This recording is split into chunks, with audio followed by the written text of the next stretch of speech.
I got to my 16th birthday and decided that I was ready to come out on my 16th birthday. It's kind of funny because the mindset back then was, I'm going to come out on my birthday because no one can hate you on your birthday. So everyone has to love me on my birthday. So I'll come out on my birthday. That's really cool.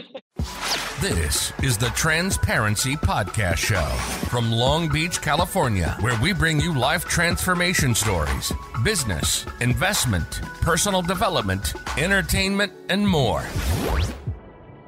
Welcome back to Transparency Podcast Show.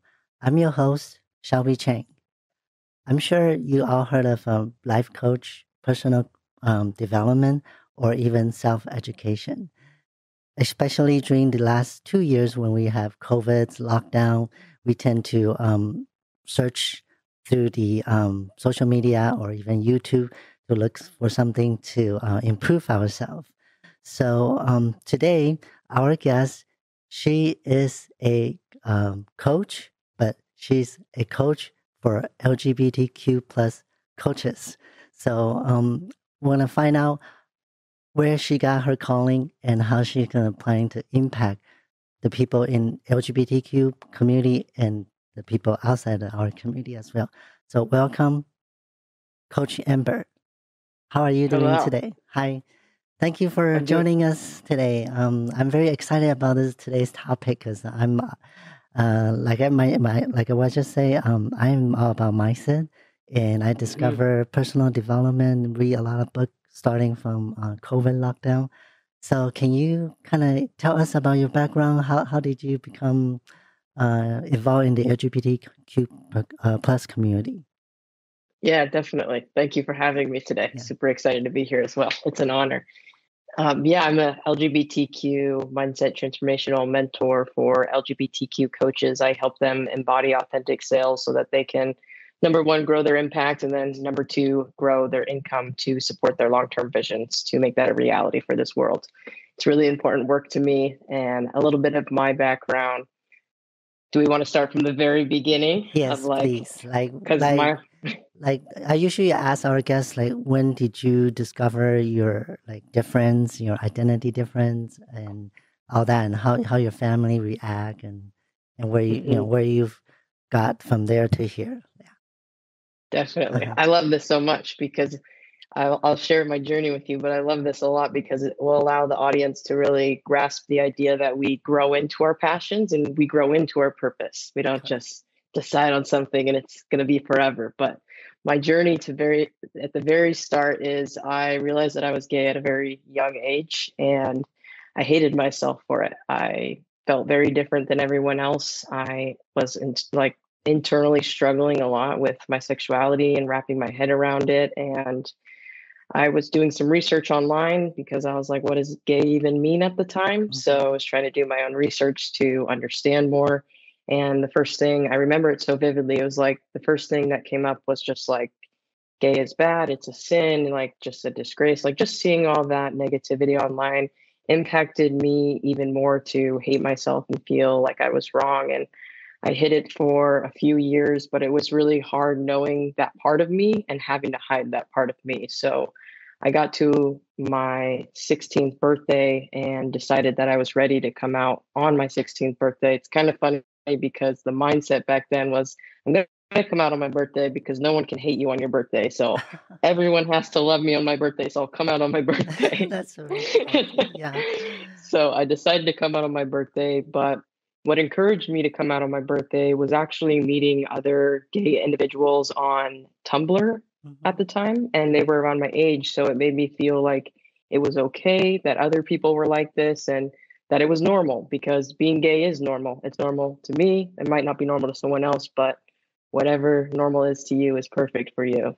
So that encouraged me to come out of the closet when I was 16 years old. I'm very grateful for my family and the love that they've displayed for me growing up. And they've been nothing but unconditional, compassion and support for me.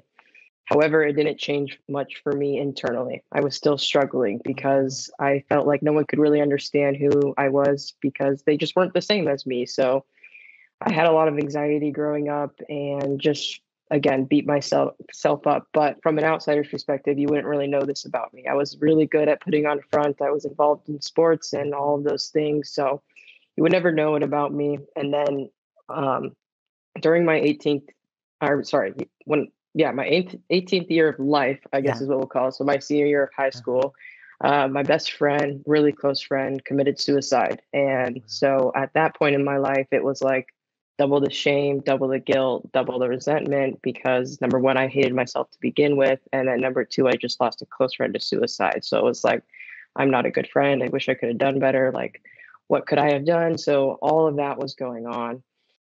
And through that, then I just found myself in a really dark headspace and wanting to escape my gayness and really just be happy is really what I was looking for. So, society models for us being in a heterosexual relationship and having a family and having a career was happiness. So I was looking at that and I was like, okay, I'm going to try it, because I've always been the person to try. Like, when I make a decision, it's like, okay, let's do it. If it's not the right one, that's okay. So I was like, yeah, I'm just going to try it. So when I decided to transition from female to male, it was solely from a place of self-hate. It was solely from a place of, I need to get out of this. It was very challenging. And along my journey, for the typical trans individual, they get closer to their truths. And it's like they're unlayering their authentic self. And it's beautiful. And I love all of them so much. But for me, it was just the complete opposite. I just found myself going darker and darker and darker. And so at those times, do you feel like giving up? Because I heard a lot of story, like I have a friend that she's suicide as well, and I mean, not doesn't have to be at that extreme, but do you feel like, maybe I'm not gonna go forward because it's too hard? Do you ever feel that way, and how do you overcome it? Yeah, definitely. I felt that way multiple times throughout my journey. And 8 months on hormone treatment, there was a point in the mirror and I was looking at myself and I was just like, I could commit suicide or I could commit to myself. And something in that moment was like the point of no return. I committed to myself and I said, I'm going to do everything in my power that I can do to cultivate inner peace, love myself unconditionally, and build the life that I truly deserve. And that's what started this whole path. Yeah. Was that moment that I wanted to give up. Seems like, we always have a negative thoughts and maybe external or maybe just self-talk that make us thinking negative stuff or bad outcomes. So what do you think, why do you think mindset is so important, like to us? For example, maybe I'll make a comment of something. For one person, he can think very positive. For another person, same question, same scenario, his outcome when his response can be negative. So what do you think about thinking about mindset? This term mindset. Yeah, that's beautiful. Being in those shoes back then, it was like I did have that mindset of like, everyone is going to know about my inner struggles. Like I have to open the doors. And then I was worried that everyone was going to judge me and look at me differently and just be seen as that person that can't figure themselves out. And it was really hard to be in that mindset. But, like with mindset, we have a choice of looking at, the suffering, or we can look at that suffering as an opportunity to grow. So all of those negative thoughts and disempowering thoughts that were happening at the time, I asked myself, like, what do I want to make of this? Like, what does this mean to me in my life? Like looking at the long term. And it was like understanding who I am. Yeah. So switching from the mindset of being afraid of being judged, it was into the mindset, this is a journey for me to understand who I am and love myself for the first time. And went with that mindset instead of that mindset and took action. Yeah. So do you, I heard from Tony Robbins said, life happens for you, not to you. So do you like for myself, it makes sense because a lot of things happened to me in the past as well. And of course I, have dark time, depression and all that. But now thinking back, it's if those events didn't happen or occur, I probably won't be sitting here today. So so do you also believe because especially today's world, there's a lot of information coming from media, television, news, or even social media, because people say social media can be harm to younger generation. So do you think like our mind is being programmed to think dark or negative or weak? From a social media and like meta and like news perspective, absolutely. Like there's so many studies done on the psychology behind the news being promoted and what social media does to the younger generation. So absolutely do believe we are being programmed to be more in negativity, be more in scarcity, be more in fear, because you see more people living in fear than you see than you see people living on purpose. Right. And that's a concern that I have. Also, like when it comes to like us being programmed, it's also just human nature. So it's like it's no one's fault, but like these people who are like in charge and above us, like look what they're doing to humanity. They're growing all these infrastructures around us about more, and then humanity's not growing as a culture. Yeah. And it's really unfortunate. So yes, I do believe we are being programmed, but I also do believe it's a part of human nature and it's our responsibility to program ourselves in a new way. Yeah, so that's why I brought up this question is because it's kind of related to personal development and coach, because like outside world program us or try to make us think that way, and that's why we have to search mentor or like coach. So like let's say if a person like LGBTQ community people come up to you, for example myself, if I want to, let's say, become a coach someday, what kind of advice would you start like giving them, like through your program? Through my program, it's we got to tap into, first advice is like tapping into self. Like you got to get through everything and anything underneath the surface. You got to be one in your essence, harmony with everything that you're being. You got to have soft skills. You got to have hard skills. You got to have the coaching skills, but you also got to have the business skills. So the first part about like starting this journey is self. Like you have to understand yourself and you have to be super solid in yourself, and you have to know what you're creating, know your value, and not be knocked down by anyone.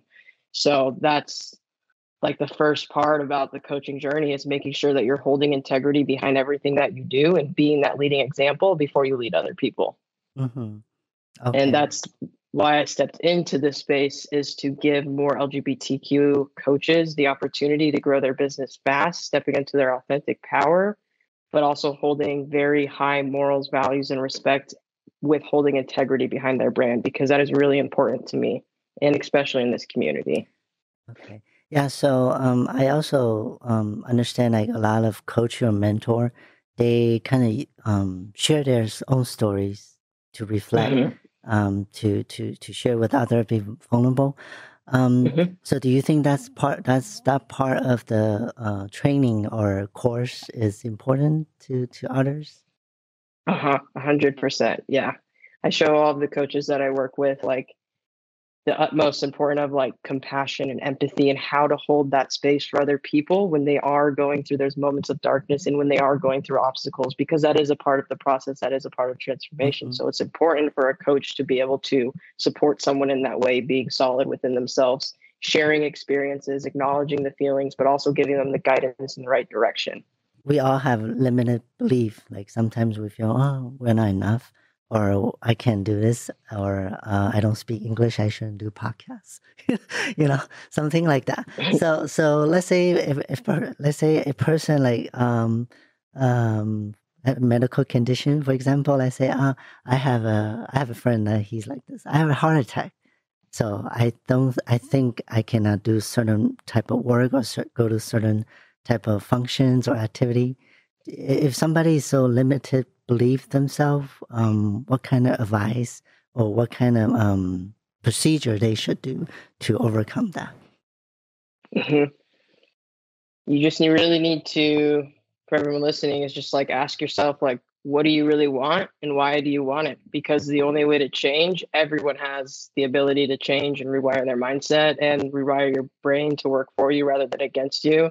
It's not some special thing that people have. So with that being said, everyone has the ability to, but all that it requires of you is to have the desire and have the want to do it. Without the desire and without the want, it's not going to happen. And we can't force people to have that want, and we can't force people to have that desire. So it really just takes asking yourself like why you want it. and what are you going to do for it? Because you can do anything you set your mind to. It's just what are you willing to do to make it happen? Yeah. So to do, like, take action, because as you know, as we know, we heard a lot people say, "I wish, I hope," but that means I'm just thinking, not by doing anything. So so by doing something like let's say personal development, like myself, I read books.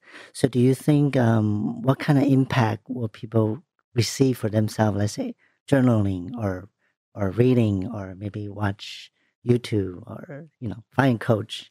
That those are the actions they can take, right? Yeah, definitely. Like meditation, journaling, all of those things, and reading and looking at articles online, following coaches on social media, all of that stuff really is so important in the beginning of the journey. There's like so many phases to self-development, but in the beginning of the journey, those are so important because really all that does for you is allows you to understand more of the space, allow you to understand more of your feelings, your thoughts, and really just kind of grasp that material with trying to apply it to yourself to understand yourself and like what you want for your life. But you get so far in that journey because with all of that, you're learning all of these things, but really what those things are doing, yes, you are learning about yourself and you are making progress, but you get to a point where you kind of are like, well, what's next? Like, how do I keep growing? Because all of those things that you've been doing were really just distractions from you that you could have been spending time on, like an internal transformation, because you created an awareness of things. But with the awareness and no action, there is no integration into a new way of being. And that's like, so all of those things are important in the beginning to really understand. And then that second phase is like, okay, now it's time to invest into myself with a coach and your whole life will change. And I don't say that because I'm a coach. I say it because Yes. I've had the experience before. It's freaking incredible. Yeah. So another thing we often heard is people say, "I don't have time for this," or is it, "I'll do that. Like, I'll take this action right after, let's say, after I have complete certain things. When I done X, I'll do Y." You heard of that all the time too. So you think time blocking, time management is also one of the important core of improvement, self-improvement? Yes, I do. And I do believe that structure and planning and all of that stuff is really important in the beginning of your journey to get into the habit and understand what you're doing, kind of test it out, what works for you, what maybe you don't like so much, kind of trial and error, like with that planning, having that strategy in place. But after you do that for so long and it becomes your new habitual way of being, and you don't really have to think much about those things, then you get to a point where you don't really need those strategies and you just know yourself so well that you know how to operate throughout the day, if that makes sense. So like in the beginning, it was all structured, but then you go from the structure and like really tapping more into your authentic power, which when I say authentic power, I just mean your spirit. And when you tap more into your spirit of just express yourself in the world the way that you want to, then those strategies and habits you once needed to plan for, they just become a part of your daily routine. So sometimes I wake up and I'm like straight to work. Sometimes I wake up and I'm like, let's do some habits. But I'm always sure to implement development and spiritual habits on a daily basis. But in the beginning, yes, we got to plan and have the strategy because you got to build the habit. We're not used to it because all those people that say, "Oh, I don't have time," you actually do have time. You just got to plan it out in the beginning to prove to yourself you have time. Yeah. Because I was like same as everyone else. I don't have time for this. I don't know when will I have time for this. And then, like I said, like what you just said, change your habit.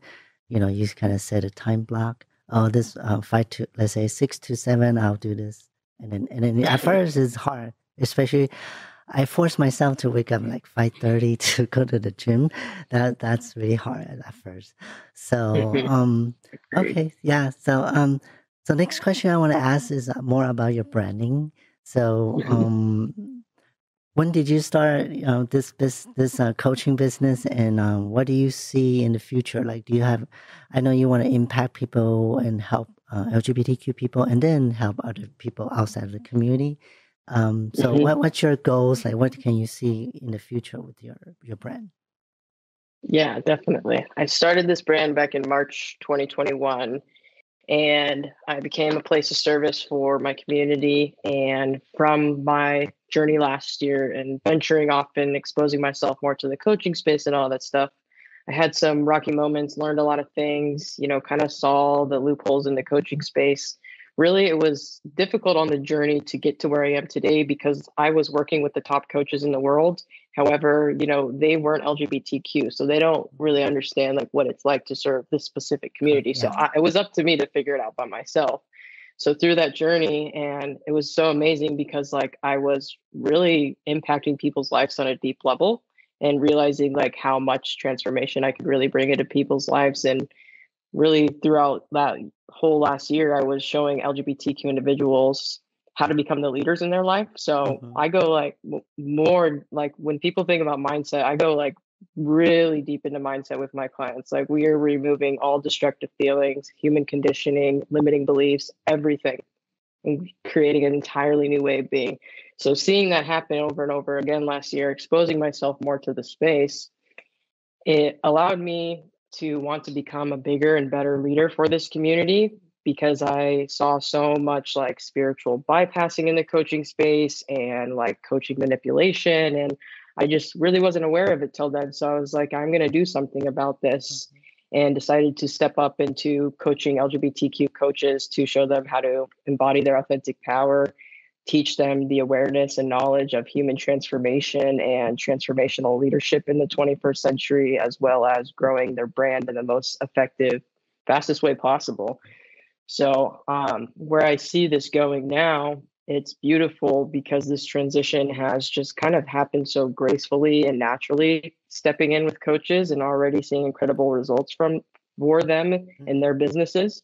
So where I see this going later down the road is I'm going to really help build these coaches that can make a great impact in other LGBTQ lives so that we can be in this together. That's really important to me. And then, a few years from now, I see myself going out into bigger organizations and teaching about transformational leadership and what that looks like, and showing those organizations like how to truly model human rights and how to have that impact everywhere you go. Okay, that sounds wonderful. So where can people find you and your brand? Like online? Yeah, you can find me on Instagram at _innovativemindz. It's with a Z at the end.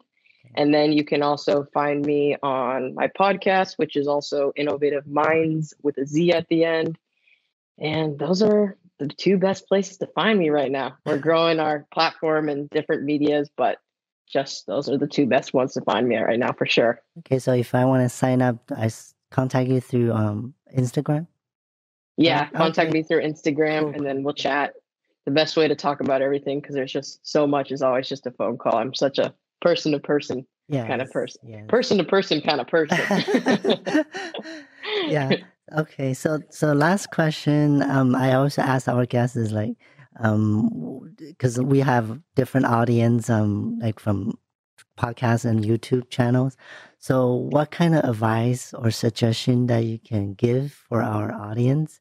And, I know we're not therapists or any sort of a psychology person, but through your own experience, what kind of advice can you give to people who might thinking about transitioning or become a coach, like myself, per se? Yeah, definitely. Yeah. Definitely. Best advice that I can say is like the best thing that you could ever do is just start. If you want something, just start it. And you're on for the ride. You take the leap. Once you take that leap, just enjoy the journey. It's going to be bumpy. It's going to be left and right. It's going to pull you in all kinds of directions. But if it's what you truly want, it is the best feeling in the entire world. And when you reach that point with yourself, you can show others what it's like and inspire them to live this way as well. So if you want to do something, if you have a dream, if you have a goal, you can quite literally do anything you set your mind to. So the best thing you can do is start. And just start. Yeah, exactly. Every time in my journey of life, it's like I was never ready to start.